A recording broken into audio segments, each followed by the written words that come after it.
Welcome back, everybody, to the Backstage Boys podcast, episode number 77.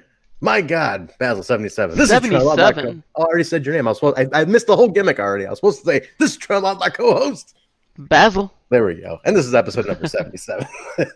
Horrible. Basil, it's so funny. I go live 3,000 times a week with TNI, as you know. And for some reason, I'm still not used to us going live with this show here, and it's. I know. What is this? Week 4 of us going live now? I can't believe we've done this consistently. We were completely a tape to release podcast for everything up until 73, episode 73. All of a sudden we started doing live, and this is what happens. And I don't know why. I don't know why I cannot just get this together and go live with this show. I'm not used to it, Baz. To be fair, you didn't feel like until last week that you needed to come on time. This week I had to, for sure.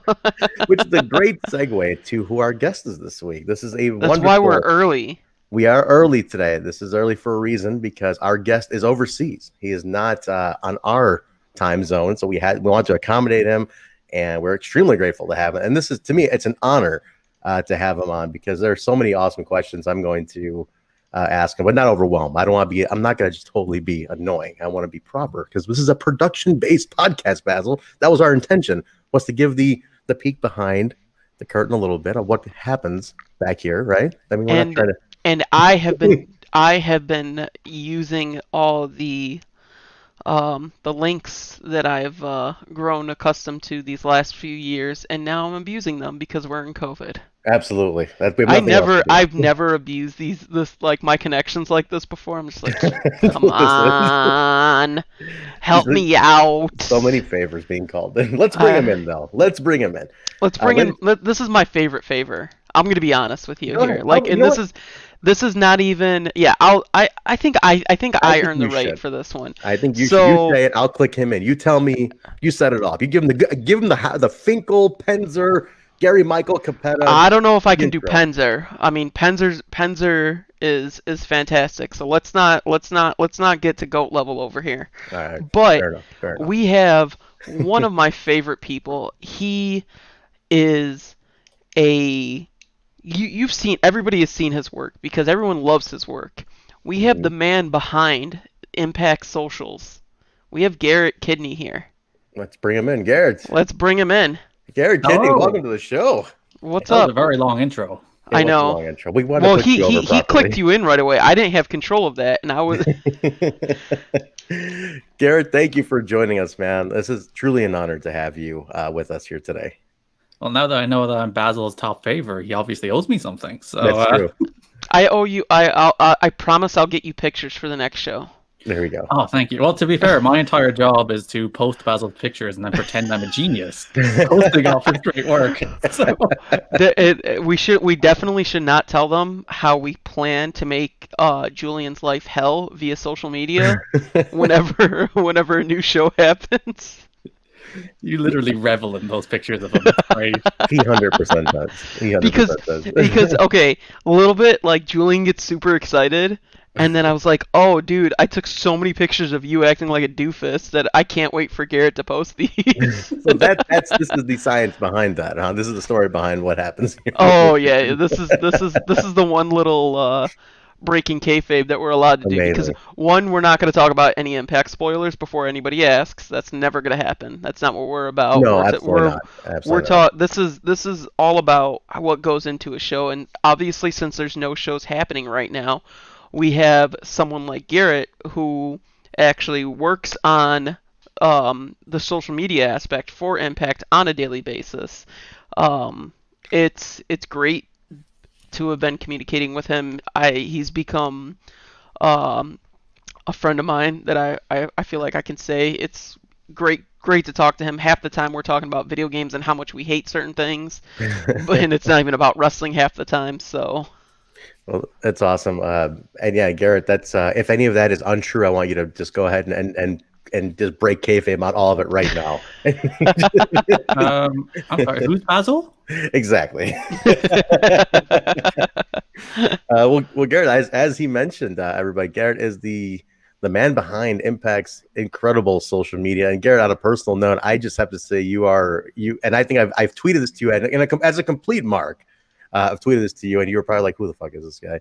But I was like, I have completely you and your social media prowess completely has inspired mine for the different projects I do, and it's like it's incredible what you've done for Impact Wrestling social media. And I just got to say, as a fan of the company, it's been amazing to see that growth thanks to you. So thank you as a fan, if anything, first.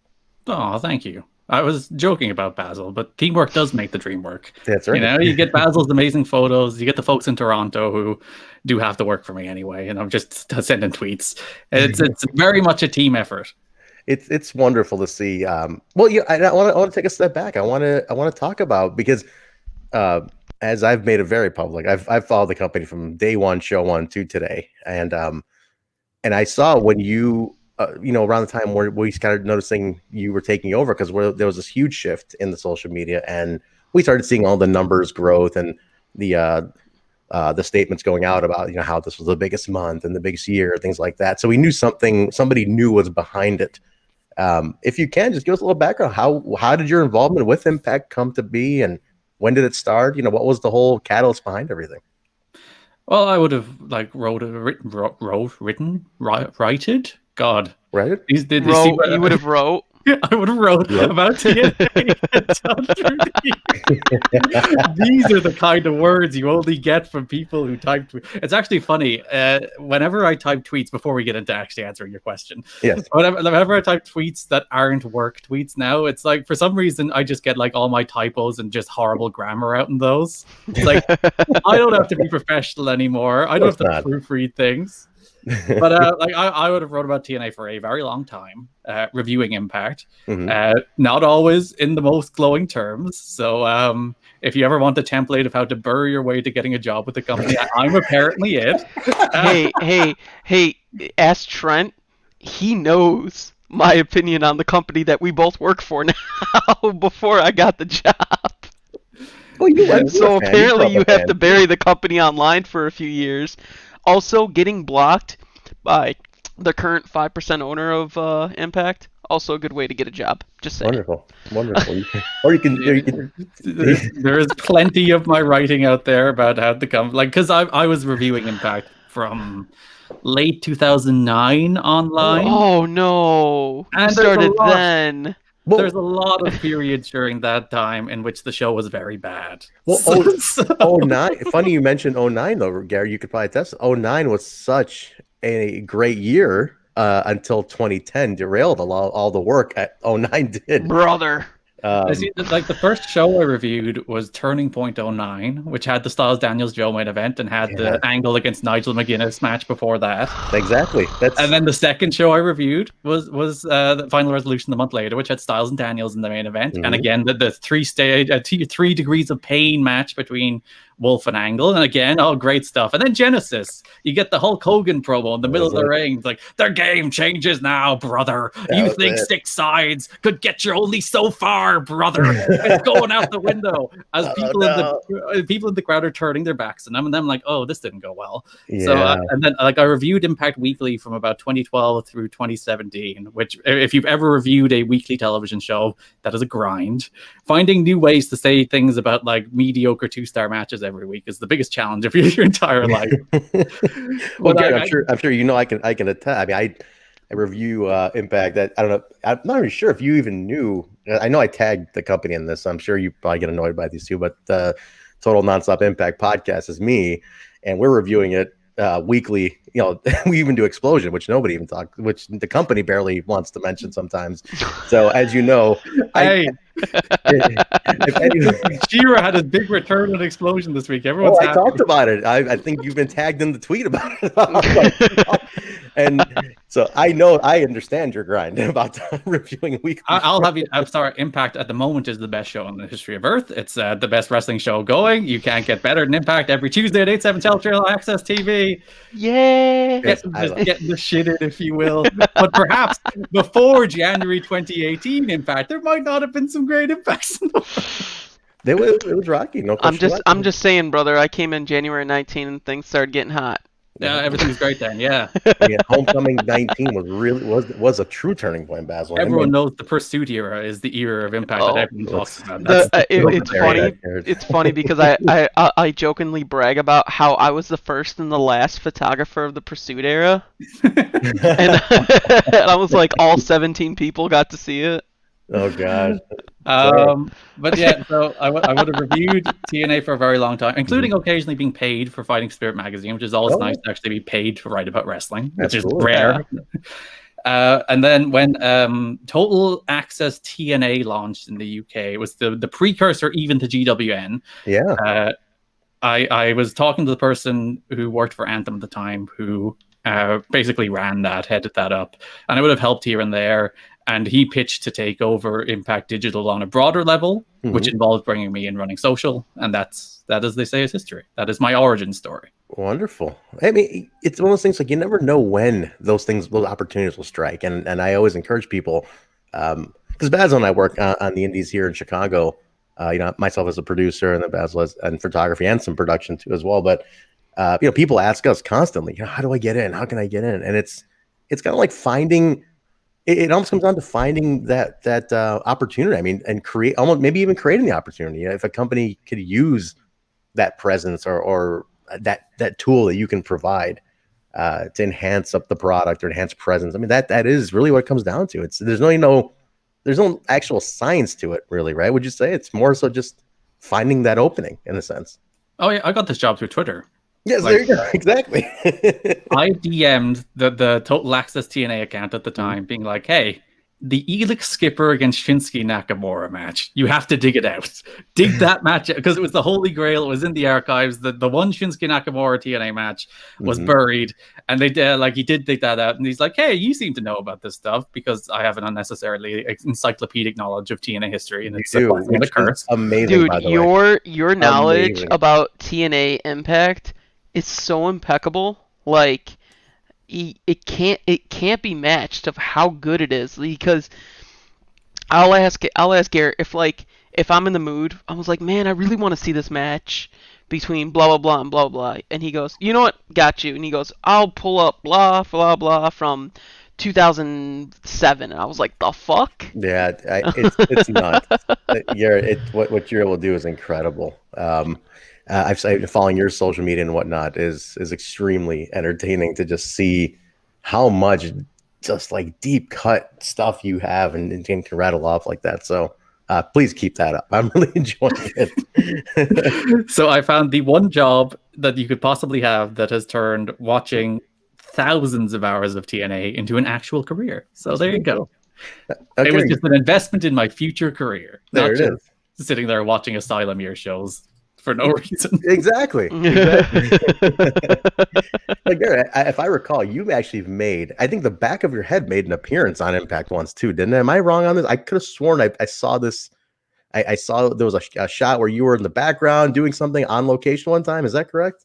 Yeah, because I went over to the Redemption 2018 pay-per-view.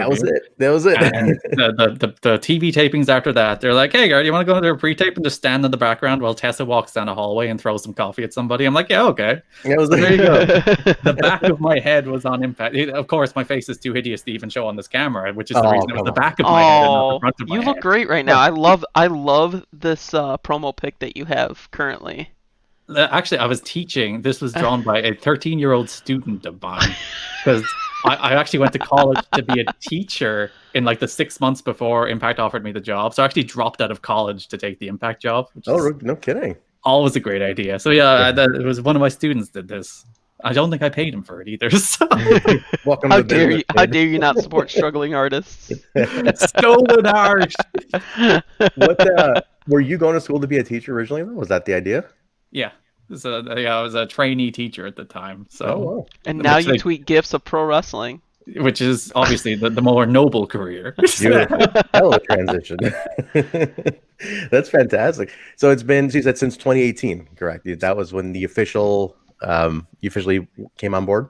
Yeah, January 2018, except for the 6 months when I left. Yeah, no, there was a period where you were gone. I don't know if we could talk about that, but since you bring it up, I'll bring it up. It is your journalistic duty to follow up. I mean, I'm just double check. I just wanted to make sure. I mean, if you give me the opening, we'll take it. But there was a period where you left, and from an outsider's point of view, who kind of pays attention to that deeper level of how these things work, it's almost felt like you set up quite a bit of a base for them to work with in your absence. Did you notice though? Did you notice that when you came back, like had they, I don't want to say let the ball drop, but like kind of let some of the work you put in kind of decrease, because you were so attentive to it and there was such a involvement from you and your expertise. Was there a dip in any of the quality during that 6-month period? Well, you see, I did the old Hulk Hogan in the 90s thing where, you know, when they'd be up against, Nitro would be up against basketball or whatever, and Hogan would disappear and the ratings would go down and he'd come back when the basketball was gone. So, like, I left in the middle of the Pursuit era and came back the first week of the Access era. Oh, this is great. I popped the territory, brother. No, like, the people who took over did a great job. Okay. And as good a job as you could, because it's a tough job, especially because like you're the only person doing it. Every tweet is sent by me. It's not a team that sends the tweets. It's like every single tweet, every Facebook post, every Instagram post is posted by me. So that's a large task, and it's a lot of work, and it's a lot of time. And sometimes you phone it in, and sometimes it's overwhelming, and sometimes it wears you down, which is actually part of the reason I left. But this is the time Pursuit was airing at. It was like 10 p.m. Eastern on Fridays, which is 3 a.m. my time every Friday, which eventually wore me down into oblivion. And it was that time slot was a killer. Yeah. I remember. So Garrett comes back. And then I think it was, you said first episode in the Access era. So were you technically back at Bound for Glory too? I was actually meant to come back at Bound for Glory, but I went to Dublin. I was, what did I go? Was that an OTT show? I'll have to double check. I think I went to an OTT show that weekend and couldn't do Bound for Glory.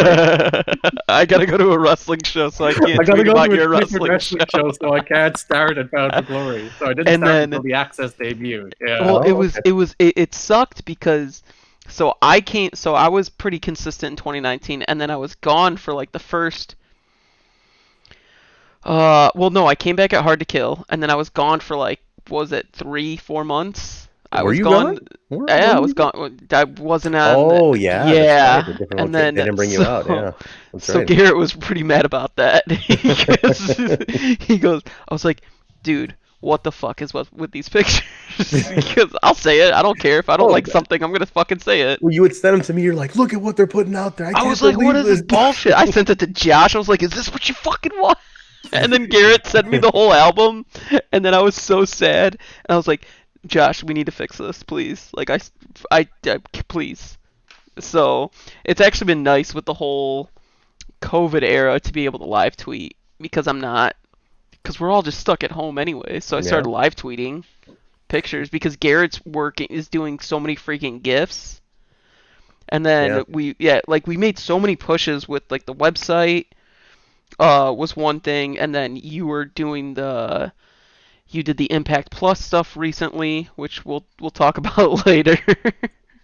Yeah, Garrett, I even got on a DM with Garrett to do us a little testing with that. We'll definitely talk about that. But Garrett, actually, to back up a minute, who did run it prior to you? Was it JB? Was that the handoff? Was it Borash running that? Who was doing all the social media? Borash was already gone by that point. Was he gone it by 18? No, JB would have been there the first month. I think it was all Josh. It was Josh. It was Josh doing. Wow. It was Josh doing it because he was controlling socials. Because I remember that, and then he started noticing. He like followed me. It was right when Garrett. It was when Garrett left. Mm-hmm. And then Josh followed me on both the socials of the Impact and himself. And then he started that's like when he started noticing stuff that I would say or do. So I had to be a little bit calmer about that. But yeah, dude, he was up doing social media every night. And I'm sure he probably hated it. And that's why he got Garrett back, because he needed the goat back. I think, but Garrett, I got to say, I mean, looking at it and just using that as that pivot point, and like I said, I've appreciated that you've put out those milestones too for the fans to see, like, you know, the numbers and just kind of the biggest YouTube month and the growth, because it's really awesome to see that, especially in a time where, you know, the business is nowhere near what it used to be from a popularity standpoint. So it's very niche right now. But within that fan base, how to maximize that fan base, and I think and social media being such a huge part of professional wrestling.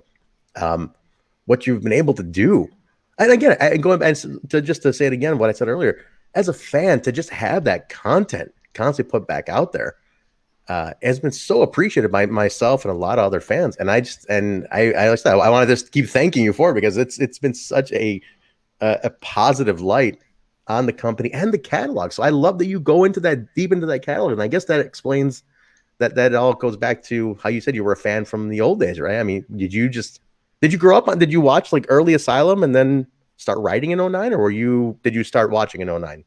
I would have started watching in like late 06. I would have seen bits and pieces, because we had the wrestling channel over here that had the Asylum on it. And I would have seen bits and pieces, and it would always have been like the Dup Cup. And it's like, oh, this is the worst company in the history of mankind. And it was when Angle jumped that I was like, all right, I'll actually watch some of these shows. So I watched a lot of people. Yeah, Angle was 06. That was summer of 06. So I watched the primetime special that had like Angle against Abyss in the main event, and Christian against Rhino in a barbed wire cage. And like, oh, it's like, that's pretty good. Then I got the Best of the X Division Volume 2 DVD. My brother went to Boston. He brought that back for me as a present, which introduced me to the likes of Styles, Daniels, Joe, PD, Saban, Shelley. And you're like, oh, this is what wrestling can be. Yeah. And then the rest is history. I went back, I got a load of DVDs. I was one of those people who in like 2007 would buy every Don West wild deal. Who's like, oh, I've got these 7 different pay-per-views for you and a t-shirt. And I'm like, yes, Don, give me more. And I will buy it. What's hilarious is Trent always talks about Don's deals. Oh, all the time. How he would get. You've seen my shelf. Garrett, I mirror what you did as well, by the way. It's insane how he literally has every single TNA Impact DVD that was ever made on that shelf. That the shelf to Trent's right is. I should the background should be that shelf, really, to be honest, Garrett. You need to green screen it. I have a couple of rare ones, some ones that. I think that went out of print quick, i.e. the Immortal disc that went out of print very fast, by the way. The Best of Immortal. Not a popular DVD. I can't imagine why. Immortal. Ooh. I have quite a bit of these. But so let me ask you this. Speaking of DVD, now we're all over the place here, but is there a direct access to like the tape libraries where you're able to dig a lot of this stuff up, and are you just flipping through content like constantly? I should say. Is it just that combined with the current stuff all day long? Because we like for Impact Plus, everything that's on Impact Plus is a CMS that I can just pull something down from. So if I want to clip or whatever, and obviously we don't have all the episodes of Impact up on Impact Plus, and hopefully that will come sooner rather than later. Hopefully. But like there's stuff that's on YouTube, but then stuff that's on YouTube for some reason like is in like 420p boxed. It's like, what's happened here? So some of that stuff can't be pulled down, at least in decent quality. So it's pulling from all those different, and like I have every episode of Impact from its original broadcast on an external hard drive.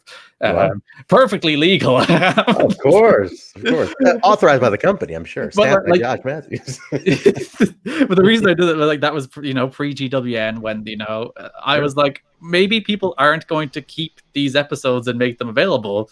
So if I want to make sure I have access to a random episode of Reaction, not just Impact, if I want Reaction, he's tugging at my heartstrings with the Reaction, Basil. He knows if I want to watch the Young Bucks against Motor City Machine Guns empty arena match, yes, like that's where I go. I have to have that on an external hard drive. So I have everything on an external hard drive, but obviously those would have Spike TV logos on it all over it. So those probably and if there's not in great quality. And if there's a reason for extra Motor City Machine Gun pictures, especially on entrances, it's for Garrett. It's not really for anybody else. I just make sure. I just want Garrett to have the extra content because I know he appreciates it. Garrett, I popped when there was like some random day, like Saban had already been back, and I just saw a tweet that you put on. Just said, Chris Saban is wrestling on Impact. Yeah. Chris Saban is wrestling on Impact. Every time Chris Sabin wrestles on Impact is an event, and we should all celebrate it. We are blessed and not worthy. Popped. I love it. The fact that I get to work with Chris, sorry, is beyond a treat for me. Especially it's him and Alex both. Like, it's fantastic that they're back. It's fantastic that Garrett gets to GIF them and talk about them, because that's something that he wasn't able to do live. Because when was the last time Sabin actually wrestled on Impact before this previous run? Prior to the comeback? 2014 lockdown. And then what about Sabin or Shelley? Shelley would have been 2012. Yeah. So I mean, it was. Yeah. It's one of those things that you don't think about that could ever happen, because when when Sabin came back backstage, it was Vegas. He started coming back. That was the Cage Melissa wedding loop. Mhm. And then every show I'd be like, so when you wrestling? I need to take pictures of you wrestling. Like, I just so you know, every loop I would do that. And then when I saw that he was coming back, and then me and Garrett were both pretty much freaking out about this. I mean, thank God. No, if anybody ever sees our text messages to one another, it's like how kids go crazy over like BSB or One Direction or any Justin Bieber type shit. Like, it's literally fangirling, like, to the degree. That's awesome. When I saw the format for Slammiversary, the day of the show, like before it aired, and I just read the words Motor City Machine Guns, I cried. I cried reading the words. Never mind him actually coming out that night. Literally just reading the words Motor City Machine Guns, Challenge. I cried. Fantastic. I knew Sabin was planning a comeback. I had no idea it was gonna be with Shelley, because Sabin was like, hey, do you know any gear makers? And I was like, the fuck you need gear for? Well. So, and then he actually used one of the people I hooked him up with, I was really happy about that one as well. So, but yeah, to have them, and I feel like, and I was like, dude, they're in their prime right now. I feel like they're better athletically, physically. Their matches are smoother than what they were 10 years ago. It's incredible. They just don't age, it seems. It's like nuts to me. Gary, you mentioned Reaction and that empty arena match. Thank you, because I mentioned that constantly about how much I loved Reaction. And I think that is such a lost opportunity. And if you can find a way to finagle that onto Impact Plus, I would absolutely put that in the clip. Owe you a favor. put that in the clip generator for the Impact Plus, for the commercials for the Twitch streams. Yes, please. Reaction was so underrated. Can we do that? Can we make that like an Impact Plus moment of the week or some shit? Probably. Yeah. I don't do the show, but on the Twitch highlights, I can put in a good word. There we you go. can. There you can. Of course, we'll actually have to pull down the episode. Well, I don't know anybody in Canada anymore, because they're all stuck in Canada. So I don't know who's in Canada anymore. I used to know everybody from Canada, and I'm like, I don't know who's there still. Garrett, what's the approach? I mean, there's so much content. You say you're doing everything, right? You're doing the Facebook, Twitter, Instagram. That's all. Everything's under your control, correct? I don't do YouTube. Not YouTube. Okay, got it. I chip in ideas to YouTube, but I do none of the work. Got it. Okay. But as far as the socials go, that's all you. I mean, how much time do you essentially have to spend at the computer at this point? Like, there's so much content you're pumping out constantly. It blows my mind how much it's always in my feed. And then just a quick follow up on that: is that the idea? Is that the theory you approach it with? Is that I have to make sure that there's some content in a feed at all times for brand presence? Yeah, and like Impact isn't the first thing on the wrestling world's mind. Everyone knows that. You know, WWE produce 13 hours of content every week. You know, if you're just to keep up with WWE, it's more content than any reasonable person can keep up with. So just keeping our content in front of people's faces. And like the hardest part of anything online is building an audience. That's the difficult bit. And Impact has even before we took over, it had like 500,000 Twitter followers, 200,000 Instagram followers, about 1 million YouTube subscribers at the time. So it had the platform. All we had to do was feed it the content, and that's all we do. We feed it the content, and we introduce a bit of wit, a bit of I think self-deprecating humor, a bit of self-awareness for the poorer parts of our past. An endless reminder that Relic is killer spelled backwards. That's very important. I think when we get into those chains, because for some reason, whenever I tweet about that, like numbers go crazy. About Relic? The Relic and the killer. Important. You gotta remind people that Relic is killer spelled backwards, and if you don't, they'll forget, and you have to do it every so often. I have an idea. I can't put it on here, but I just thought of an idea because it'll kind of be it would ruin the moment. So I have a good idea for you. I have a good idea that because you brought up the whole Relic and killer thing. So take it offline. This is a private idea. No. It'll be a good private. It'll be a good one when it happens. Can't spoil the content, but people are always every August 1st we will post the Tito Ortiz debut, and people are like, why do you post a terrible Tito Ortiz debut? It's like, because it's terrible and funny. Why wouldn't we? It's so bad. I guess but that's awesome. It's like, don't be afraid to poke fun at yourself. Not everything was a home run, and we have to like accept that, and we know that. It's like, let's have fun with that, why not? And I think that's the approach. Reverse battle royal, which is objectively the worst thing in the world, but it's funny.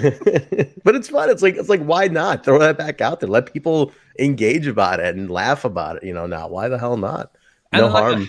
I think if you look at Ring of Honor's history, I think Ring of Honor, in terms of like their video library, have just as much as Impact does. Especially just a month apart in age, really. So yeah, especially given like what Seth Rollins has gone on to do, and Kevin Owens has gone on to do, and Daniel Bryan has gone on to do. All of these people, have gone on to have these incredible careers and did amazing things in Ring of Honor. I was looking at the Ring of Honor tag division from like 2010, and you had like the American Wolves and the Briscoes and Steve Erico and the Young Bucks and freaking the world's greatest tag team and whatchamacallit, Claudio and Chris Hero, Kings Wrestling. Kings Wrestling, yeah. You had Kings of Wrestling. So but I think the only difference is they haven't marketed their stuff over the last decade. It's just kind of languished. So that's really important to me as a nerd for TNA history. To like every time we get to the anniversary of Elix Skipper's cage walk, I want to put that in that man nearly died, risking his life to walk like those couple inches of cage. I will put that in front of people's faces until the end of time to do him justice and do him that respect. Absolutely. That moment is equivalent to Foley falling off the cell. Yeah, that's the TNA Foley falling off the cell. 100%. Can we just put out there how good was Elix Skipper? Like Garrett, I've been doing the throwback show for Total Nonstop Impact. We do the Asylum shows in order, and we've been going through. So we're on episode 52 now. Just seeing the rise of Elix Skipper, my God, you almost forget how incredible of an athlete Elix Skipper was, by the way. Like, I don't think he's nearly celebrated enough for how good he was. No. The amazing thing for me is every time he'd do like the rope walk in the ring, like 20% of the time he'd fall, Yeah. And then he's like, I'm going to do it on top of a cage. And he didn't practice it. He didn't tell people in the company he was going to do it. He just went out there and did it live. Incredible. Because that's the kind of guy what a man. Incredible. What a man. We had Chris Harris, Wildcat was on the Throwback show, and we talked to him about it, and he couldn't say enough about it. He was like, Elix mentioned it to him in the ring, I guess, and he's like, are you sure? He's like, wait, from where? He goes, are you sure? He goes, just stay here, I got you. He's like, wait, are you serious? And he's like, and lo and behold, it's on every highlight reel. And I'm like, rightfully so, it's on every highlight reel. It's amazing to watch still to this day. But Chris Harris, the unsung hero there, who has to take a flip bump from the top of a cage. He talks all about insane. It. He told me all about it, and I was like, what's going through your mind? He goes, well, I didn't want to. He goes, I was more concerned about Elix than I was myself at that point, because at least I get to do a flat back, and you don't know where his head's gonna go off from that height. And I was like, my God, I can't imagine what's going. And like Daniels immediately follows with an elbow drop off the cage that nobody remembers. Nobody remembers. Poor guy. I mean, to this day it holds up. I ordered it when it happened, and to this day it holds up, and it's like, my God, what an amazing moment. And then let's not leave out Tenay being the MVP of that call, and thank you again for constantly mentioning how good Mike Tenay was, always will be. And we need him back so bad. Can you imagine back in like 2004, people were like, Don West isn't a good announcer? I remember, yes, and again, since as we're doing the throwbacks, I'm like, this guy is amazing. Do you know what the issue was? The issue was everybody was still very high on the JR King combo. Yes. And when that got pulled apart for no reason, everybody was just like, every announced team compared to them sucks. Exactly. That's exactly what it was. And no, Mike Tenay is, and the two of them together, amazing. With Tenay, Garrett, I mean, he's incredible, isn't he? Like, what an amazing storyteller he is. And like, he was like the voice that you could like trust and believe in, and he made every second of TNA better. And it's a shame that they broke up in TNA. Like, they should never, like, Taz should have been Samoa Joe. They actually had it perfect. It's like, leave Don West as commentator, because heel Don West was even better than babyface Don West. Yeah. Don West and his conspiracies about who suicide really is. Tremendous stuff. And then Taz should have been doing for Samoa Joe in 2009 what he's doing for Team Taz in 2020. Like, and it's the perfect combo. Him and Samoa Joe. It's like, it makes so much sense. Totally did. Yeah, I wish it never broke apart. And I know I don't know what the heat is, or if he's let it go. I don't today. He didn't leave happy. I know West came back once for Slam 17. I want to say 16, 17. Yep. Yeah, he did the Don West deal for like one time. Yeah, I was there. I went to Orlando for it, and I just seeing him there was awesome. I'm like, man, it's not the same not having Tenay next to him. You know, it should be Tenay. It should not be God, what's his name? Robert something. Flores. Yes, Robert Flores. I'm like, man, it should not be Robert Flores. It should be Mike Tenay next to him. But he seems happily retired these days. He does, yeah. You know, and again, watching the throwbacks, one of the things that it's such a lost art that he does. He not only does he make every even throwaway, like, you know, he'll take like a David Young versus like Sonny Siaki match and make it sound like it's like, you know, Styles and Daniels at the main event of pay-per-view. Like, he'll give such importance to like any just in between, you know, filler match.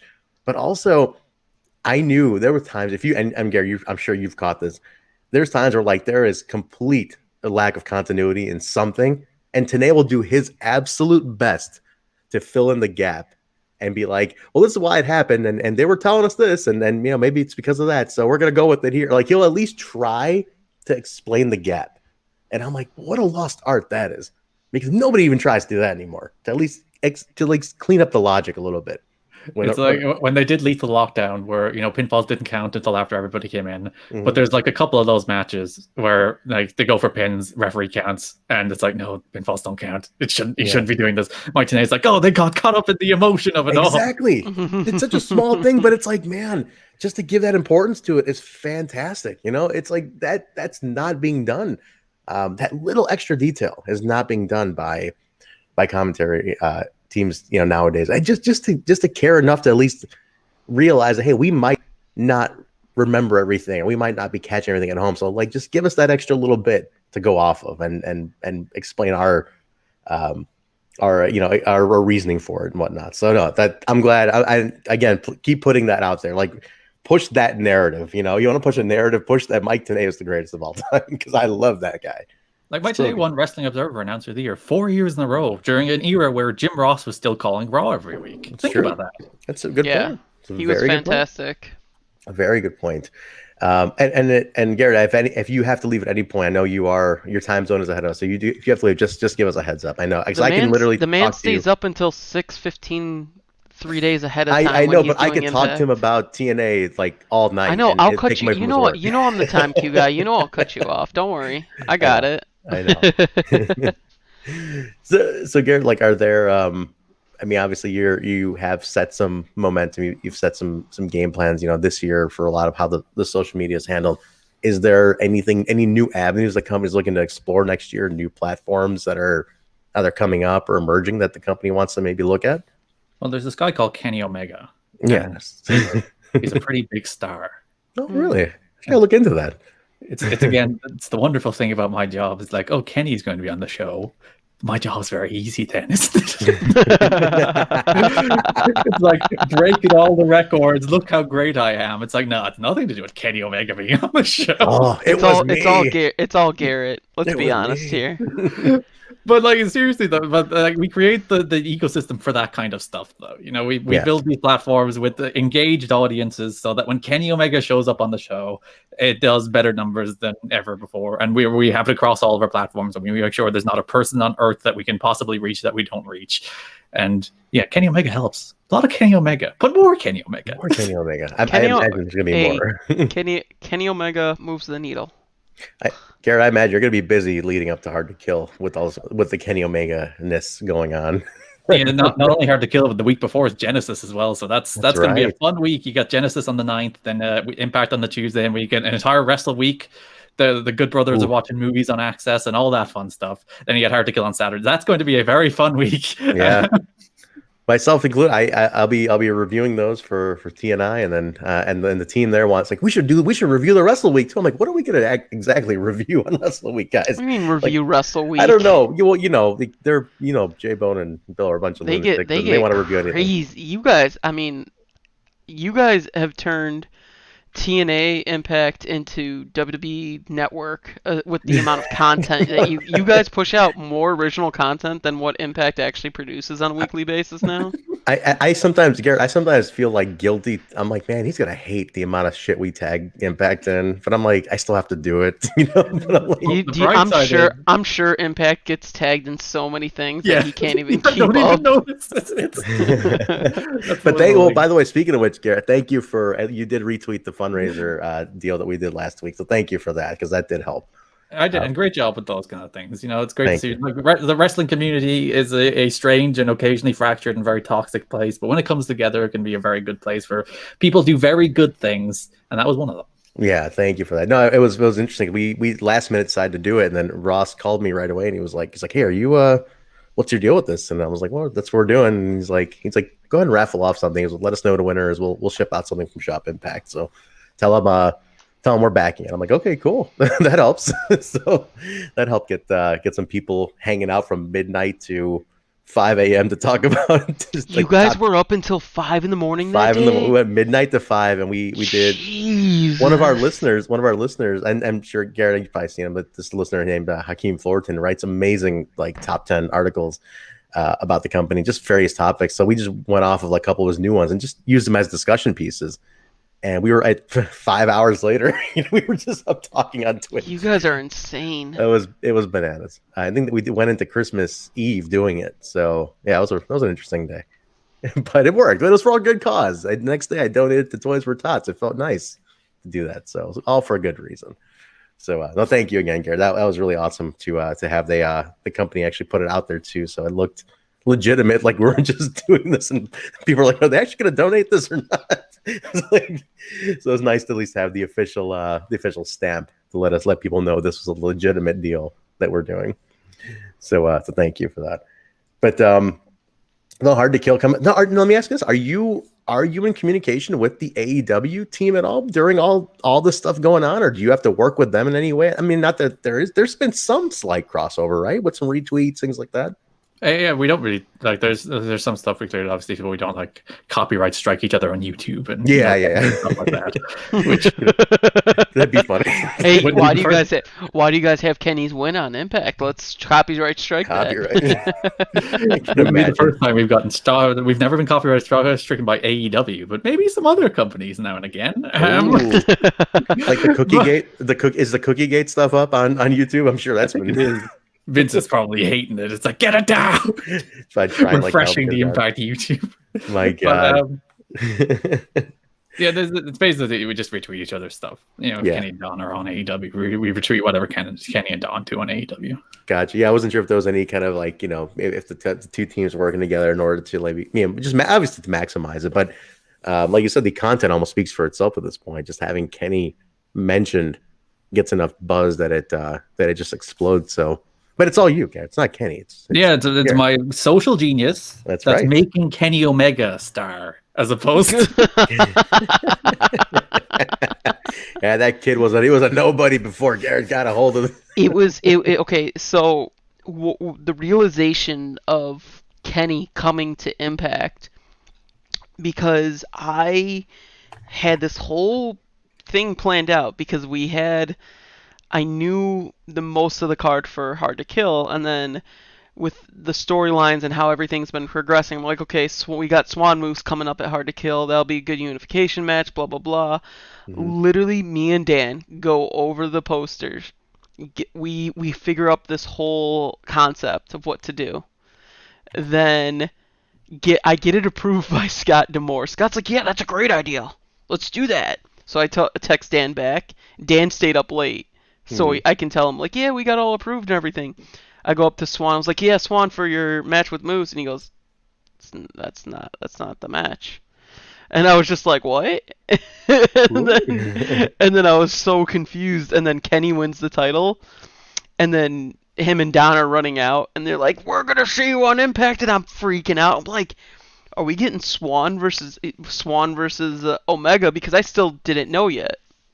And then I found out about 2 days after what the match was going to be, and just was in complete shock. And I'm so excited for Hard to Kill. Like, I'm going crazy in here because there's nothing to do, and I'm just waiting for this match to happen. So I mean, how do you feel? Like, what were your thoughts going through when you found out about Kenny coming to Impact?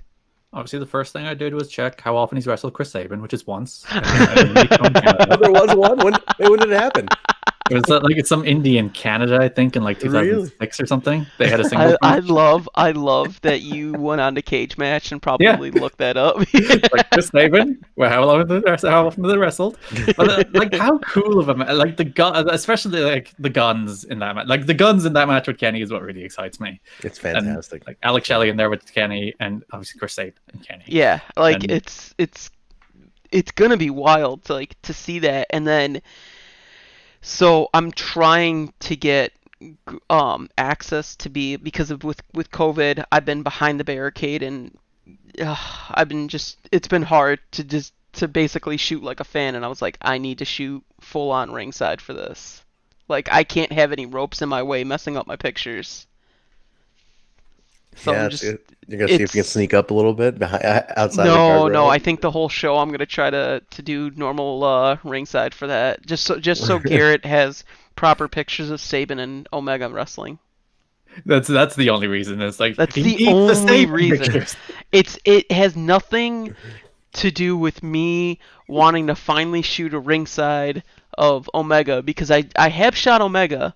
But it's always at AEW. I shot him hard cam, and then I did some roaming at Revolution for that match with Bucks and Paige Omega earlier this year, which feels like 15 years ago because of 2020. Oh God, it's almost over, Basil. Almost over. Bro, I literally said to somebody, I was like, yeah, when I was at Revolution last year, they're like, that was this year. And I was like, oh shit. So, I mean, I don't know how Garrett feels about this year right now, because I don't know, because you were supposed to be at Rebellion this year, weren't you? Yeah, in New York. The world, what the hell? Yeah, and here we are. The world is still hell. Unfortunately, yeah. I feel like it's worse than what it was at the time of Rebellion. You think so? I don't know, man. I don't know. Everything just sucks. It all just blends together now. Everything is just one big shit stain. Wait, Garrett, I wanted to ask this earlier. Have you ever met Sabin yet? Being the super fan you are, have you got the 8x10 autograph, the photo with him, with doing the classic, fist pose like all fans and wrestlers do? Have you had any of those with Sabin at all? First of all, I do. Like every time I find myself doing the fist pose, it's like, no, I will not be a cliche. The classic fist pose. It's like I look back at all mine and I'm like, God damn it! What the like? Why did I have to mirror this? It's so instinctive as well. You're like, oh no, hand down. I was looking at one I took with Shane Douglas, and like it just on like. Just on a needle. It was just both hit the triple threat 3. It's like, why did I do that? Why do I have to do the same thing he's doing? I can just point at him or something, or just have my hands down. Why do I feel the need to do this? But just inherent. Anyway, but have you met him? I met him at the Bound for Glory 2010 meet and greet. I went to did. Backflow 2010 in Daytona, which is when they were revealed. Also, the sweet Young Bucks against Motor City Machine Guns opener. I met them. I think did I meet him at an earlier house show? Maybe I don't remember if I did, but I definitely met him at Bound for Glory 2010. Nice. Yeah, the Daytona 10. That's the big 10, one. 10, Oh my 10. God.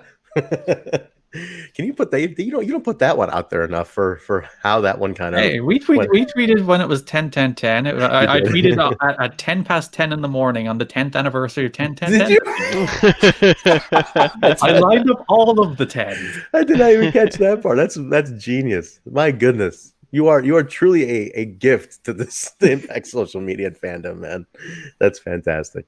I didn't go to I went to 08. I didn't go to 10. I went to 08 and 11, which was in Philly.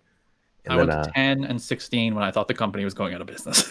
16 was in Florida, correct? Was that 16? Yeah, that was Florida. Yeah. It was the one where it was high noon, and when Anthem bought the company. Yeah. Hi. I was actually standing at the back of the Impact Zone at some point at Ed Nordholm, who I had no idea who he was at the time. It's like, oh, that's the guy that's buying the company. It's like, who's that guy? Yeah. Where did he come from? It's Anthem. Yeah, it's like that's Crazy.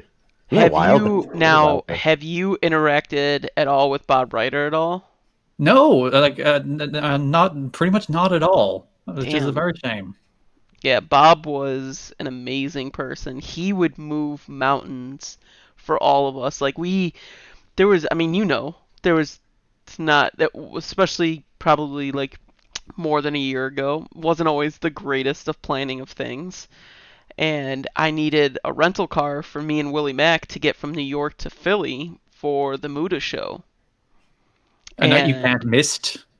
The night you can't miss. Yeah. I was like, yo, I thought, because we thought we had a rental and we didn't. And then Bob literally within 45 minutes got something set up for me and Willie. It was like, and then he would get random plane tickets set up with different things, and he was just awesome. So I didn't know if he helped set up your thing when you came to Canada, when you went. Oh, he did. Yeah, he booked those flights. He booked that travel. But you didn't have like any. I'm assuming that was probably from Josh to you, and then it's like someone tagged him. It's like, Bob, can you book this travel? And then I just got like travel from him. Yeah, but dude, that's how he was though. Yeah. He's so good and was so efficient, and like, if there was any sort of mistake, you can call him up at any time of the day and he would fix it. That's crazy, man. That's so cool. I mean, it's what an incredible guy. All these amazing stories that came out about him, and the tributes and stuff that went out were just so nice, just to see what a great guy he was. And I met him once briefly, just at probably at a house show, early days, like first house shows out of Nashville, like. And man, it was a nice guy, a very brief meeting. But then he was running a lot of DVDs too, correct, Garrett? He was doing a lot of the DVD stuff, like planning discs and what content would go out and what matches would go on, some of that early stuff, I believe. And I remember one time I communicated, I got like a bad disc, and I sent like an email to like customer service, and he immediately responded. He took care of it. And he like got me a new one, sent me like a free disc, like Backstage Division, like Volume 2, and, that one with the cool comic bookish cover, which I love. Yep. And he kept in touch with me for a little bit about like, oh, what best stuff do you want to see next, or what matches do you want, or what's a cool idea? Here's a couple we had in mind. What would you? I mean, I was like, that's so cool that the company was so engaging with their fan base. And I mean, I was, it was early days, and I was like, man, that's so awesome just to have a guy care what I think, what I'd like to see on my shelf. So it just spoke a lot of volume about the guy and then the company and whatnot. So things like that were really cool to see.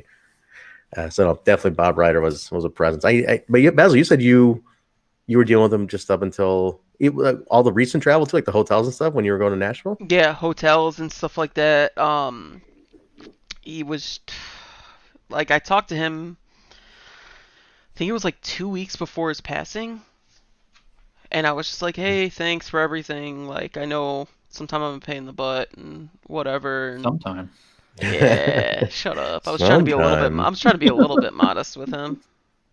Sometimes. Talk about all of it. Basil, you owe Garrett some proper headshots, though. Yo, I am more than excited to take my work promos with Garrett. Yeah, I will take your promo. I will take your promo pics. as soon as you come to the States or whatever, I will be more than happy to get your promo pics. And Any plans to come in, Garrett, once things open? Are you set to, like, as soon as you get the green light to do so? I have no idea. And like, God, when things are open, it's probably still not for another 6 months. So Yeah, who knows? Maybe Slam 21. hopefully, Slam 21. Yeah, hopefully. because like, man, you miss like when you watch like the North against the Guns this year, and it's like that's a match that would just be so good in front of a crowd, and it was still so good anyway. But it's just those kind of stuff. It's sad. Yeah, and it is what it is. It's the way the world is, and it's the way the world will be for another while. But still sad. How do you like the way Impact's been shooting, like the empty arena and stuff, and just how like the 3 televised brands are obviously all doing it very differently. Speaking from the Impact point of view, and in comparison to the other ones, what's your opinion of it? And just, I mean, you don't have to say anything you don't want to, but just how it comes off to you as a fan or as a content manager, like things like you have to deal with and work with. How do you like it? How they've handled it? I hate the Thunderdome. With like a deep, fiery, burning, seething So you legitimately hate the Thunderdome? With every fiber, I hate the screens. I hate the fake crowd noise. I hate the fake crowd noise. I don't mind the screens. Now, last week, I actually participated in the Thunderdome. I can only handle about... Traitor! Jumping ship! Total traitor. Hey, if Kenny can, I can. But I did it for about 15 minutes and I wanted to blow my brains out. Because they give you direction of like, hey guys, big boos for blah blah blah, or cheer here, or hey guys, we're coming back from commercial, so sit back down. And I was just like, what the hell is this crap? So produced. Oh, it was so overproduced, but like that's not even the noise you're hearing, so who cares? No, and the thing is, we have our mics enabled. You do? Okay. They have your mics enabled. But don't use it. They don't use any of the sound because I'm sure they'll probably hear someone's mom yelling at them for being too loud about watching wrestling on TV. They're like, Jimmy, turn it off! I do hate the Thunderdome. And like when I saw the Undertaker retire or doing his last thing, it's like in front of the screens with a fake "Thank you, Taker" chant and that kind of stuff. I'm just like, nah. Oh, it was brutal. Like obviously AEW they have people there, which is the best case. Like having some real organic noise is the best. But like if you can have that, and like I know Scott said, Impact doesn't have enough, like the dark roster of like 20-30 extras that you can just slap at ringside because everyone's working doing matches, doing explosion matches, doing jobs. It's also a logistical issue to have it that way because of how the place is set up. There's not a lot of room. You would literally have wrestlers right there, and to cover it would everybody who's wrestling that day would be in wrestling clothes. Like it's not enough time to like change back and forth, and because we're taping 2 or 3 shows a day. Yeah. And some wrestlers are being used twice, and you have the agents. Everybody's like backstage is everybody's running around. Like we utilize all Skyway. Like Skyway becomes it's the Impact zone. It becomes Camp Impact. Yeah, Garrett, I was down there with Basil during Bound for Glory, the tapings there, and just helping out and some production stuff. And yeah, like there's only really the one side is the only side. If you were to do that and have anybody standing there, it's like one side, but maybe 2 rows of standing rows of people at most is what you can fit in. So it's like almost like you're better off not having it. To me, it comes off like live theater. It just reminds me of a stage show, and it's like, and I'm so used to it now. Have you kind of grown accustomed to it, and just like this is how we shoot? And they shoot it tight enough that it looks they do a good job, covering for that. But any opinion on how Impact's handle that from their side? Like, given the circumstances, I think it's the best you can do. Yeah. Like if you did have the 30 people who work dark and then aren't doing anything during like the main show taping, that's great to put them there. It makes organic noise, and organic noise is better than no noise. Sure. But when that's not feasible, I think you just make it look as good as you can and try and treat it as normal as you can, and then maybe like get the trash talk, get the Ethan Page, no, please don't be mad at me clips. Yes, like it helps. And then just having the photos, like Basil, you shoot it pretty tight, so it kind of just focuses on the ring, and the camera guy shoot it pretty tight. TJ was making a mention. He was like, "You make it seem like we're in this big building," and I was just like, "I gotta do something." But I'm sure, Garrett, at the end of the day, I think that helps how you can put it out too, correct? I mean, because you're able to sell that post or that tweet with, the focus being on the subject matter rather than anybody looking like, oh, it's empty. It's I can't get into it because it's an empty building. But it's like, no, here's some good visual for you to go off of here. Like, here you go. Yeah, you do see the people who are like, oh, you should add fake crowd noise, which is like literally the last thing I'd ever want to see. No, it's horrible because everybody complains about the fake crowd noise, and it's like there was one week I think AEW pumped in crowd noise, and they do it for all their tape shows, yeah. Yeah, and really? everybody made a mention about it. It's like, okay, then why do you want it?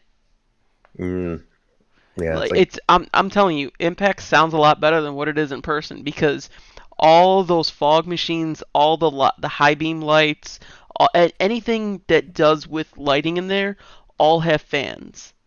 So I'm hearing fans blurring for 8 hours a day in my ear, and then I can also hear, I can hear the producers. I hear everybody talking.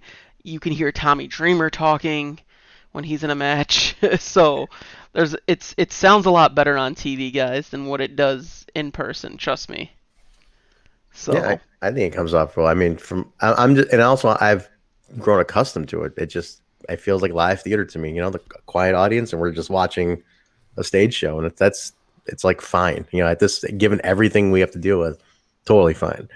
So no, that's cool. And I'm glad you guys you have that synergy between Garrett, you and all the different teams that provide you content to put out and whatnot, and just finding good ways to spin it and put it out there and make it engaging is the key. So kudos to all of you guys for doing what you guys do. We're great. We're the best. The best. The best. We the best. No modesty at all. Who needs modesty? Of course not. What's the point of being modest? This is wrestling. You have to put yourself over. That's how it works. Brother. The only modesty in TNA history is Jeff Hardy's theme song. Modest to the top. Now, which can be found on the Impact YouTube, I'm sure. I think so. Maybe we didn't just because we weren't sure whether or not we could because it's Jeff's band. I think we might have avoided because we usually avoid like Mickey James or anything that's like that's true. Potentially like I don't even know. We might own it. I don't know. But if, because I don't know, I think we avoid those. The same with Taiji Shimori's theme, which is like, it's one of the best themes of all time, the Mothball theme. But it's like, can we put it on YouTube? It's a Japanese band. I don't think so. Josh would go nuts every time that song would play. It's a great song. Speaking of entrance themes, as we're watching the throwback, I've realized that I lost count by like after 6, but how many wrestlers used what eventually became Abyss's entrance music? Like everybody used like big guy, scary guy, give him the Abyss music, give him the Catacombs music. Like it would all come out to the Abyss themes, like Monty Brown and God, I don't know how many people came out to that damn song. we still call Sammy Shotzi when his music plays. It's true. He goes. There was one time he was like, "Play Shotzi's music so I can go out there." It's the vault, the entrance theme vault is a very interesting one, especially from the Asylum days, right, Garrett? Like there's some really interesting themes that just got used for everybody. There wasn't a lot of money back then. Like the first few shows, the company had like 4 theme songs, and like it was like a merry of who came out to the Born and Raised in the USA song this week.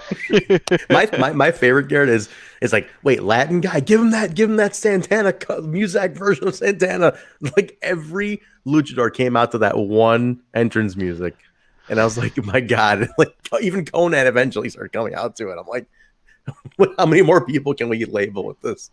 But then my favorite things when I started working for the company, there's the company Dropbox, and in that Dropbox, there's an entrance theme library from like 2002 to 2017. Yes. And I'm like, oh, they had a Stomper theme. Remember the Stomper, the TNA mascot? That was there's like a kangaroo. He was there for like a week. Oh my God. I forgot all about that. He has a theme song. And it's the most like racist Australian thing you've ever. It's like, Stomper is a kangaroo. He's a kangaroo from Australia. What? You're going to tell me that a Southern-based company did something mildly racist towards an Australian kangaroo. The entirety of the Asylum years is like mildly racist. Oh, there's a lot. There's a lot. Mostly the fans, though, huh, Garrett? Like a lot of those fans. There's so much stuff that's beeped on the replays on Impact Plus now.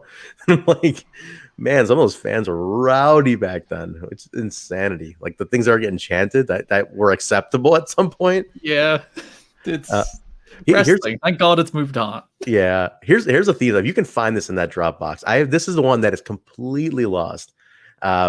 Kid Cash used to come out to one that's never like on YouTube playlists and everything. It's all like Kid Cash entrance, but it's like that's like his second one. But there was one they used to come out to that would say like a bunch of gibberish in the beginning and would end with going Kid Cash, and then it would go dun dun dun dun dun dun. Like it was actually a pretty cool entrance song, and I can never ever find that song again. Like that is completely gone, like from the face of the earth.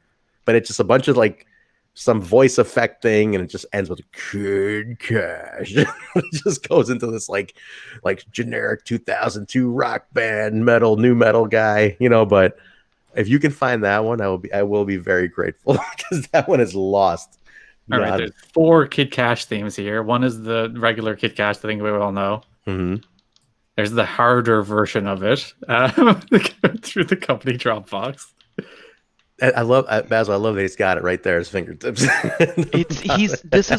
Okay. Literally, when I'm talking with him, I'll be like, because you know me, I'm an AJ Styles fan, clearly. I go. I really do. We have a Chris Sabin versus AJ Styles match? Because I gotta stroke Garrett's ego a little bit on this too. Sabin. So it's just so I can get my match as well. And he goes, they wrestled one time on Impact, and it was like a 5-minute match. I was like, can we post it? And he goes, got you. And he's like, it's actually the 17th anniversary of it in 2 days. And I was like, dope. Perfect. That's who do you know who you're messing with? Kid Cash, is that the one? Yes, I think that's the one. It's in the Dropbox. I think it's like, do you know who you're messing with? Kid Cash. That's the one. God damn it! If you have that needs to go on and as one of your posts or whatever else you do, please. I don't know what the audience of one. Me, please. That's like this one is so hidden and unknown. It's incredible. That's awesome that's in there because that never gets put out. Like there's like 3 other ones that get put out constantly, but not or that are out there floating around, but that's not one of them. So that's what the guy says in the beginning. Do you know who you're messing with? Kid Cash. Damn, that's awesome. That's awesome. You guys have it. No, those Asylum years there's so much gold just to dig up in the Asylum years, and I'm loving rewatching them. Like I said, we're on 52 now. You know, Garrett, interesting thing that I'm sure you knew this, but one thing that caught me recently off guard was so Abyss as Prince Justice was on show 1, correct, in the Battle Royal. Mm-hmm. And I believe and I'm trying to remember because we did recently watch it, but I think he shows up as Justice like episode 6 or something, and then he's gone. Yep. But the Abyss character doesn't debut until episode 52. Yeah, mid 2003-ish. Which is crazy to me because like we always associate Abyss with being like, he's like, day 1, show 1, but it's like, yeah, Justice was on show 1, but actually Abyss doesn't come until a year later, which is I don't know, for some reason blew my mind because I was like, we just inherently would always think of him as like at least year 1 or at least like within the first 02, somewhere in 02 that it happened, but not till mid 03, which is crazy. Yeah. But he gets in as an original on a technicality. Yeah, exactly. You're right. He was on the very first show, but then disappeared for a year. Exactly, and that's what and I could have sworn he shows up like episode 6 again as Justice on like a squash or something. Maybe even it might have been one of those early explosion matches or something. But it's like, but you're right. That's what I was getting at. Was you used the perfect word. Was like he gets in on a technicality as but he always he's Abyss, and you gotta love Abyss. And it's it's almost as cool as Killer spelled backwards, but hey, it's Abyss. But that's awesome, man. No, listen, you actually want a fun Abyss fact? Yes. Do you know when they started the Joseph Park character? Mm-hmm. And they called him Joseph Park. He's the brother of Abyss, Chris Abyss, hand gesture. The original name that they thought of for Joseph Park's character was Beebis, like Abyss, except moving the A to a B. And that's one of the worst things I've ever heard in my life. Can we reveal right here so the dirt sheet's gonna run with this one? Whose idea was that to go Beebis? I think it was Bischoff's. I'm not My sure. God. Unreal. Unbelievable. Beebis. Don't quote me on that. And then Sean I remember Ross when Knapp or whoever out there, Jeremy Lambert writing these stories, I think. And then I remember when Julian showed up. What is that? As Park's cousin? Chandler. As Chandler? Park. Chandler Park. Some say he's still in the mat in Ottawa after Congo Kong squashed them. That's right. they haven't wedged him out of there. Talk about an upswing on gimmicks there. He went from that to Matt Seidel's third eye, I guess, or whatever the hell you call it. Oh my God, I forgot he did that too. Oh, dude, he was. It was that Mount for Glory 2018 match. Him and Seidel against Willie and Rich. Great match. Yeah, That's and right. Seidel left the company right before I got there, and I was kind of upset about that. But I was like still having hope because I think he was like injured, and then his contract or whatever his agreement was up, so he just like left, and then Julian finally got his own all ego gimmick, and then 6 months later they signed Josh, and then they got the North. Yeah, that's that Bound for Glory 2018 match. I was there for that, Garrett, and that's kind of one of those forgotten ones, I guess you could say, because it was you almost forget that Page did the Chandler Park. It's like shit. He's so established as Ethan Page now. It's like, man, I forgot that he did Chandler Park, which was some of those promos were funny. The commercials were pretty funny. I gotta say, I'd like to see. I wouldn't mind popping those back up again after we get off the air, throwing those out there. We're building toward the Chandler Park versus Ethan Page versus Karate Man 3-way. Has to happen. Hard to kill. the last one standing. The fact that he's doing the gimmick warrior stuff and the gimmick rangers, and he hasn't broken out Chandler Park, actually quite upsets me. Yeah, what the hell? Because that was he probably doesn't want to remember that. There's a great gif of plus him he doesn't own the Chandler Park name, so there's a great gif of him and Joseph Park turning around, giving a thumbs up. And yes, replying to all of Ethan's tweets with that. You've put that out there, right? I think I've seen that. It's awesome. It's just from one of those commercials. It's great. I did that very bad idea the night of Bound for Glory, being like, "Hey, quote this number, reply with a gif," and then it's like 400 quote tweets later. It's like, this was a mistake. That's awesome. Now, do you have to go through? I mean, it's hard to obviously reply to everything, but is that on your mind to like is it good to reply to some or at least find some good ones to engage with at times, or it's simply not even worth going through to reply to anybody? Oh, well, there's so much of it. Like, I'd never in my life, I'd be literally all day trying to reply to everybody. True. But like, it's just like if someone sends something funny and I have some like witty retort. It's like, there you go. It's like when we did Steiner Math during the first Kenny show on Twitch, and people were like, "Oh, you did Steiner Math," and I replied to someone, "Got to give the people what you want." That's right. It's a sly Excalibur reference as well. So it's the layered references. Really. I love it.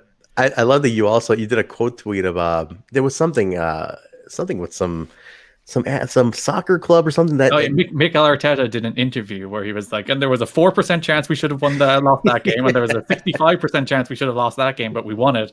And it's like, I quoted with the numbers don't lie, because everyone's like, "Oh, that's Steiner Math." It's like, yes, it is. Awesome. Did you see that, Basil? Like, he just quote tweeted this news article. Yeah, no, I saw that, and remember I messaged you. I messaged the ZMT chat, and I was just like, this is hilarious. Like, this is absolutely genius. And then everybody kept tagging the Impact account on that tweet as well, I saw. Oh, on the original tweet? I think that's what got Garrett's attention most likely. It's like, I can't help myself. That's phenomenal. That's absolutely phenomenal.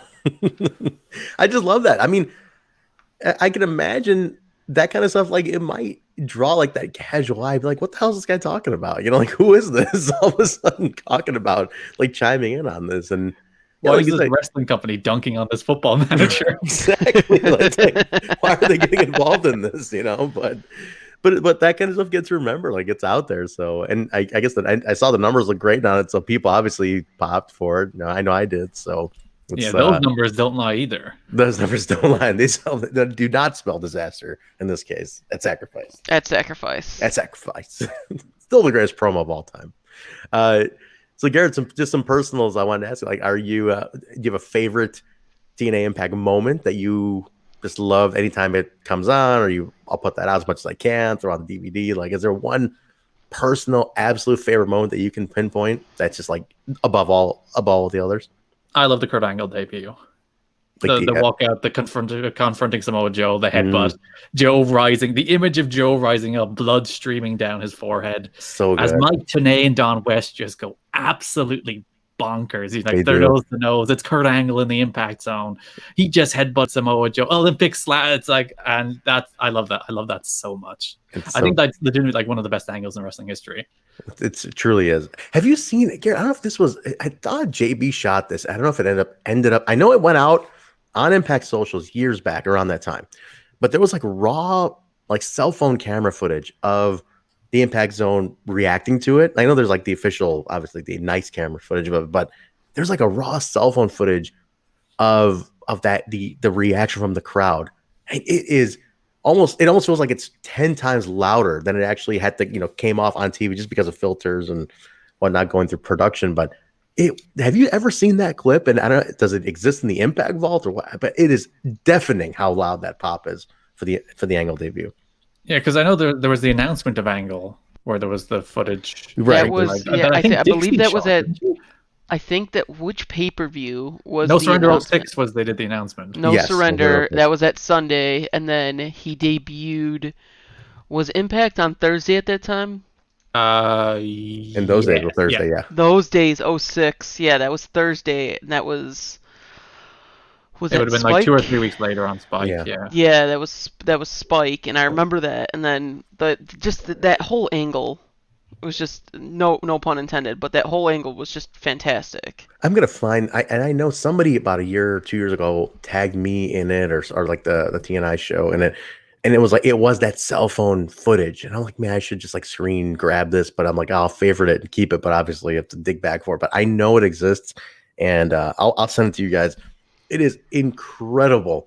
Like it just like from the crowd, like just the reaction, how it sounded to the crowd, unreal when he walked. I was like, that's bananas how it came off. Just such, and you're right. What a great pick, because that was such an exciting moment for the company. So I'm with you on that. Personal best, if I can throw mine in there. I for some reason, warm place in my heart for James Storm's very short title win on Kurt Angle, actually. And but much deserved. Yes. But the raw emotion that he just has in the ring. Basil, you ever see this one where Storm wins the belt from Angle? It was a short match, but like Yeah. I mean, he's like tearing up in the ring. That was his first title win, right? First and only. He had only yeah. That was because didn't Rude get the title before him? No, Rude screwed him out of it. Rude screwed him out of the title. That's where the heel turn came from, and that's when Rude had that super long title reign, I believe. Yeah, Rude had just lost the Angle at Bound for Glory. Yeah.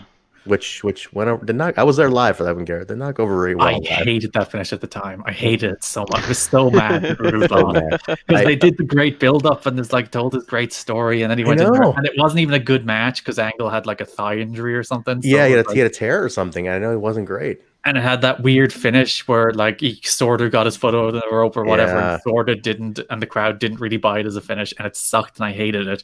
But I will admit I was wrong, because it actually worked out very well, because the turn, like the main event of Bound for Glory 2012, I love the Austin Aries title win. I think it's a great moment. Mm-hmm. But the main event of Bound for Glory 2012 should have been Storm beating Rude to the title. Come on, yes, that's the year-long story. That's the story they should have told. It should have been. 100%. 100% should have been. I agree with you on that one, Garrett. Now I was there live, and it did not go over well live, because I was like, what? We were all hyped for Rude to take this, and this is what happened. Like, what the hell? And, like, the crowd wasn't super hot for him because, like, typical Hulk Hogan stole all this. He did. I mean, it was right before that match. It was like, what? I mean, yeah, the crowd went nuts for that moment, but like, yeah, he had to place himself right there. It took all the energy from that crowd, and I was like, shit. It took all. I was so happy because we had Storm at Bound for Glory, and then I was like, hey, you could be back, and he goes, well, I got to do something. I think he had an indie show the next day. Mm-hmm. But then he was able to be for the tapings because was that Final Resolution that he teamed with Saban? Yeah, Yep. that was really fun to see Saban and Storm team.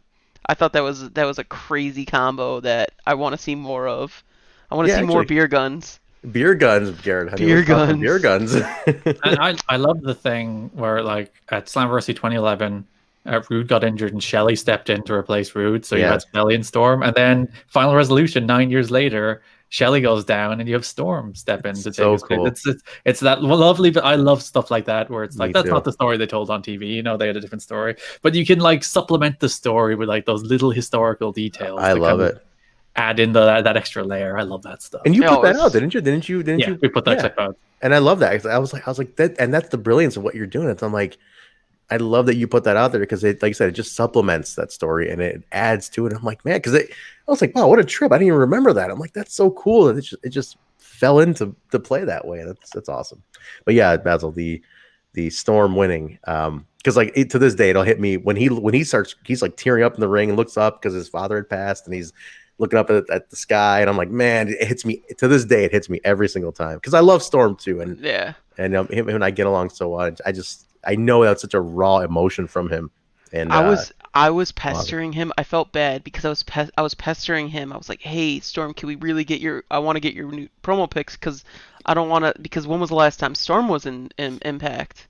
Before that, End of 2017, start of 2018. yeah. I mean, he Yeah. looks way different. He's in way better shape, and I was almost Ridiculous annoying him to shape. the fact I was like, "Please, can we get your picture? Can I get your picture? Can I get the promo pics?"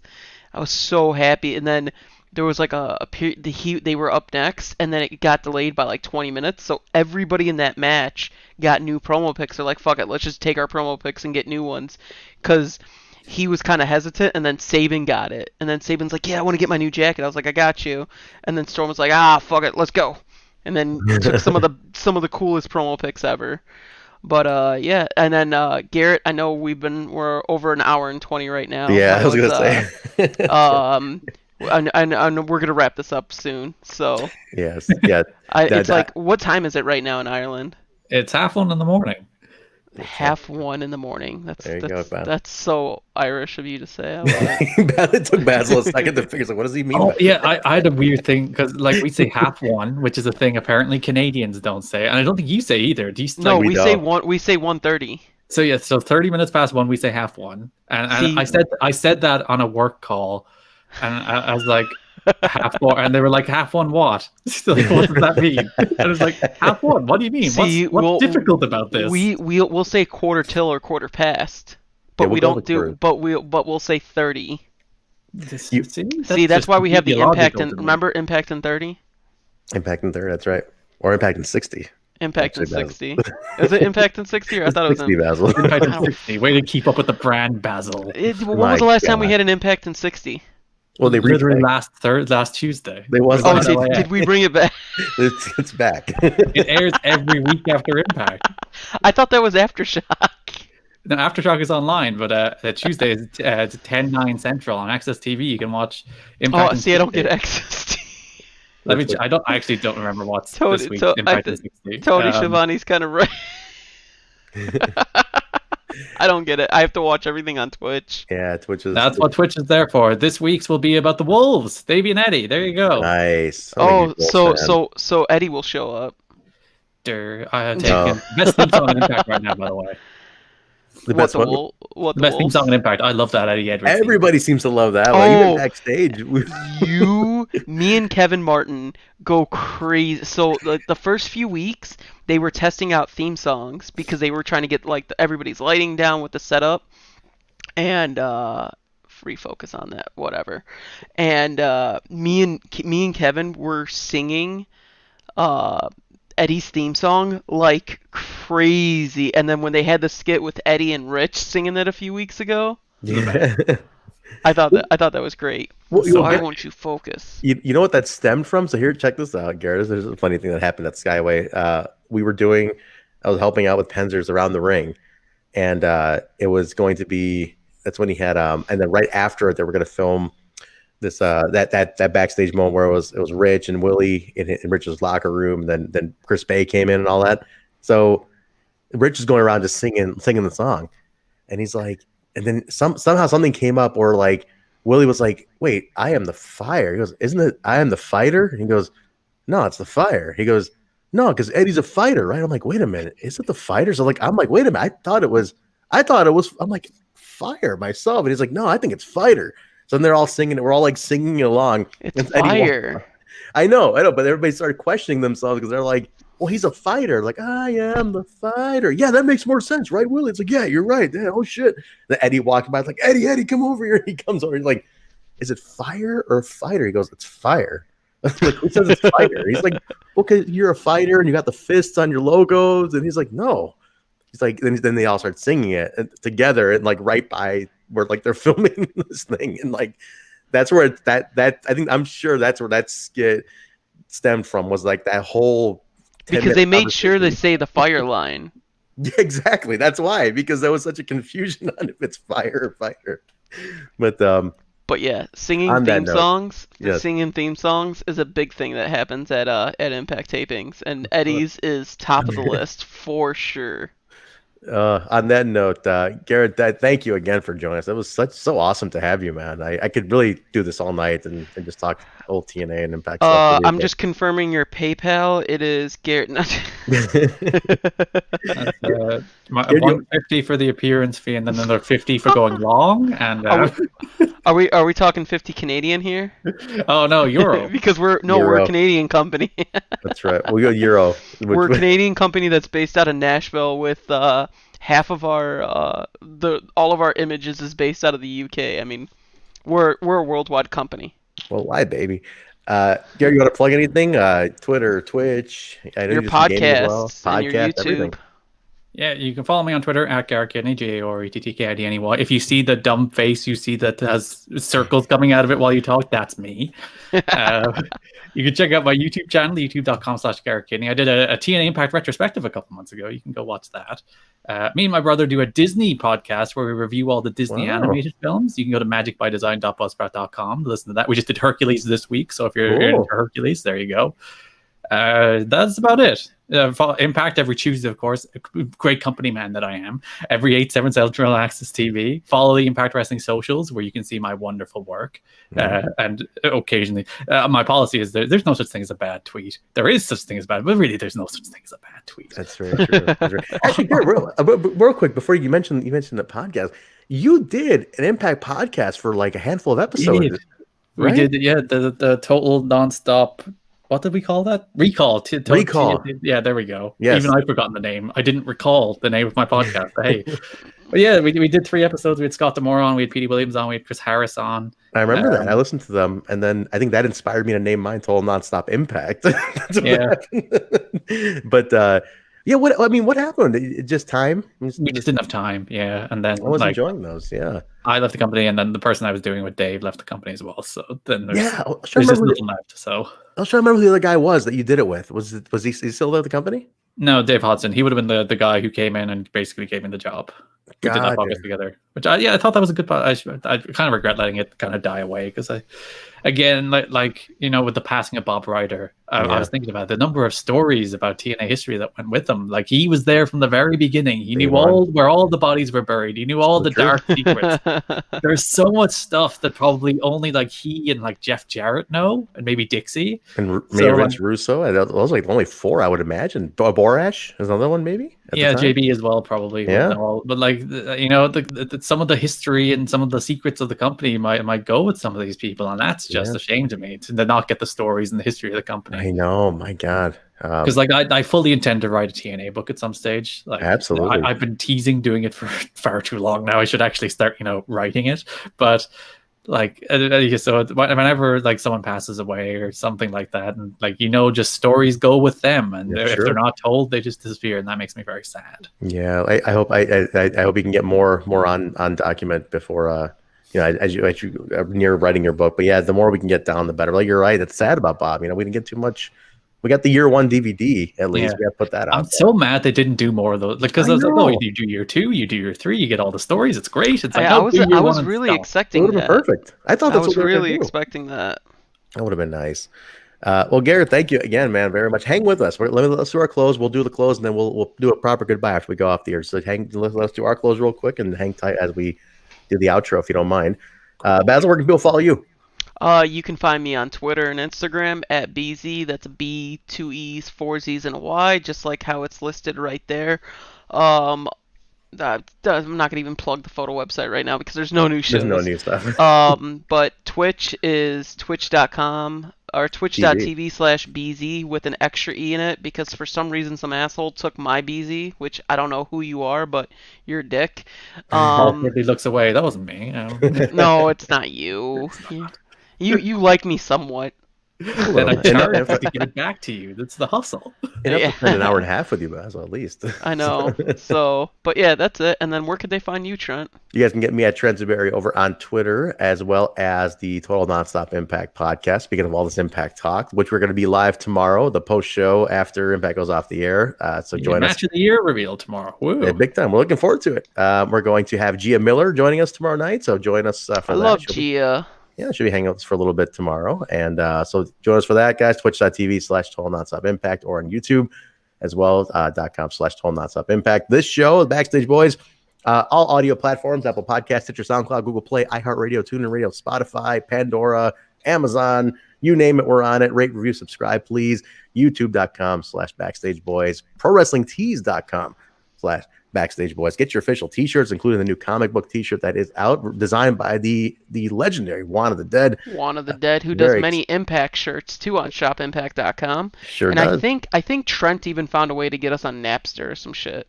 We're probably on Napster too. We're on like everything that plays a podcast. We're on it, and it's awesome. So please rate and review, subscribe, guys, to that, as well as Twitch.tv as we're broadcasting now /the BSB show. All social media, Facebook, Twitter, Instagram at the BSB show. Oh, sorry, our Instagram got stolen, right, Baz? Well, didn't get stolen. Some asshole took the BSB show. So we're on the Backstage Boys pod on Instagram. So thank you for that one guy who had to just take the one social away from us and had used the BSB show on for some stupid baseball podcast. So screw that guy. Anyway, that'll do it for us, guys. Thank you very much for joining us. Garrett Kidney, thank you so much again. We really, really appreciate this. It was awesome. Impact Wrestling, guys. Access TV at 8, 7 Central. Catch it on Access. If you don't have access, twitch.tv/Impact Wrestling. Catch it there. And then all of Garrett's fine work at Impact Wrestling on all the social medias, Facebook, Twitter, Instagram, and everything else, I'm sure. So, guys, we will talk to you next week. We'll light up somebody else. It might just be us. Who knows? But we'll let you know with enough time. We'll talk to you later. Have a great New Year, everybody. Be safe. Stay safe. Let's go into 21 with a positive attitude. And hopefully this is the year we get back to regular life. So have a good night, everybody. We'll talk to you later.